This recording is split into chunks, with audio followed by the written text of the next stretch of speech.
बिस्मिल्लाहिर्रहमानिर्रहीम। अस्सलाम वालेकुम। हज़रत अबू ज़र रज़ी अल्लाह ताला अन्हो से रिवायत है कि कुछ लोगों ने बारगाह रिसालत में आकर अर्ज़ की, या रसूल अल्लाह सल्लल्लाहु अलैहि वसल्लम, मालदार लोग ही ज़्यादा अजर ले गए। वो नमाज पढ़ते हैं जैसे हम पढ़ते हैं, रोज़े रखते हैं जैसे हम रखते हैं, और हमसे ज़ायद काम करते हैं कि अपने फाजिल मालों से सदका खैरात करते हैं और हमसे ज़्यादा अजर हासिल कर लेते हैं।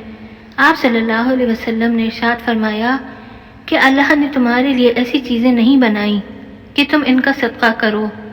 बेशक हर सुबहान अल्लाह कहना सदका है, हर अल्लाहु अकबर कहना सदका है, हर अल्हम्दुलिल्लाह कहना सदका है, हर ला इलाहा इल्लल्लाह कहना सदका है, नेकी का हुक्म देना सदका है, बुराई से रोकना सदका है, और तुम्हारी अपनी शर्मगाह की हिफाजत करना भी सदका है। उन्होंने सवाल किया, हम में से एक शख्स अपनी शर्मगाह के जरिए से अपनी जिनसी शहवत पूरी करे, क्या इसमें भी उसके लिए अजर है? आप सल्लल्लाहु अलैहि वसल्लम ने फरमाया, भला बताओ, अगर वह अपनी शहवत हराम जगह से पूरी करे यानी बदकारी करे तो उसे गुनाह होगा, यकीनन होगा। उसी तरह वह हलाल तरीके से अपनी शहवत पूरी करेगा तो उसे उसका अजर मिलेगा।